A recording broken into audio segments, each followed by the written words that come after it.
Tengok latihan tambahan.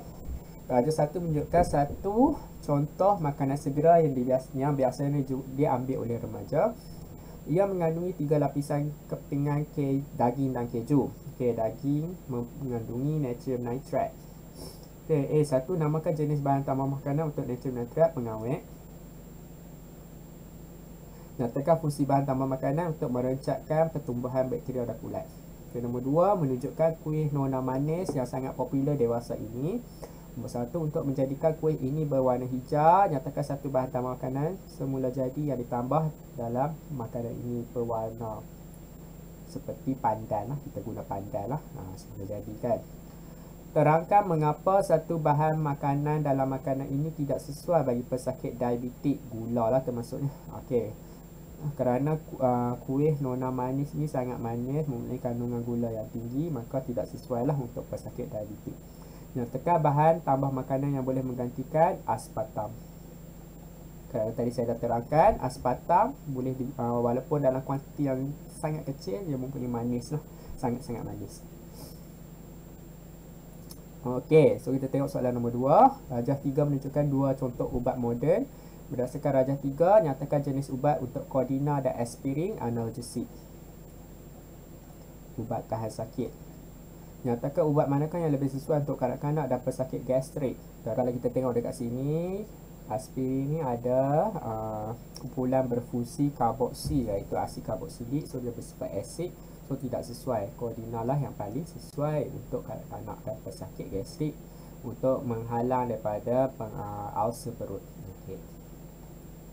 Nombor 3, Amin telah mengikuti perkhemahan sekolahnya di pedalaman Gua Musa. Sewaktu memotong tali untuk mendirikan kemah, tangannya telah terkena pisau. Tok Batin, ketua orang asli di situ, telah meminta Amin untuk meletakkan isi kunyit, kerana ini adalah amalan biasa bagi orang asli. Namun begitu, Amin berasa kurang pasti dengan keberkesanannya disebabkan tidak biasa dengan perubatan tradisional. Pada pandangan anda, wajarkah penggunaan perubatan tradisional dalam kehidupan seharian kita? Okey. So, perubatan tradisional ni sedikit kontroversial, saya dah terangkan tadi. Tapi tak semestinya kita tak boleh guna. So, kita kata wajarlah setakat ni. Wajar kerana ubat tradisional tidak mengandungi bahan kimia sintetik, hanya bahan-bahan semula jadi.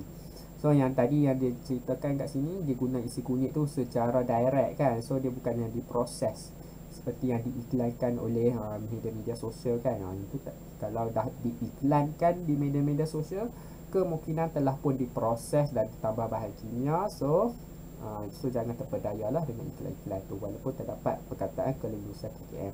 Tapi kalau diguna secara direct yang tidak diproses macam isi kunyit tu, maka wajar. Setakat ni kita boleh katakan wajarlah perubatan tradisional ni.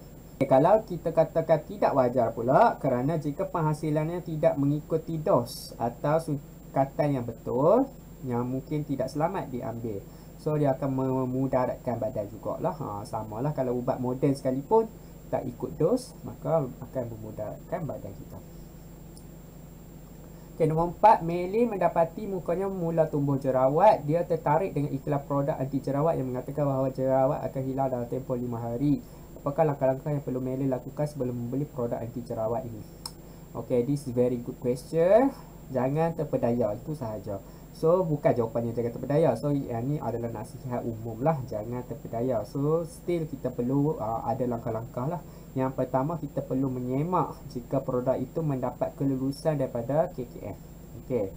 So, setakat menyemak belum lagi tentu selamat kan. Okay. Belum lagi tentu berkesan. So, yang kedua, kita pastikan kalau dia tiada kelulusan, kalau boleh kita jangan gunalah.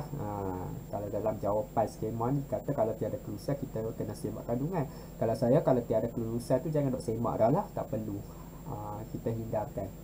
Okey, jika ada kelulusan ataupun ada tester lah, maka uji produk itu pada bahagian belakang pergelangan tangan. Okey, ini very important. Kita uji dekat belakang pergelangan tangan ataupun dekat leher.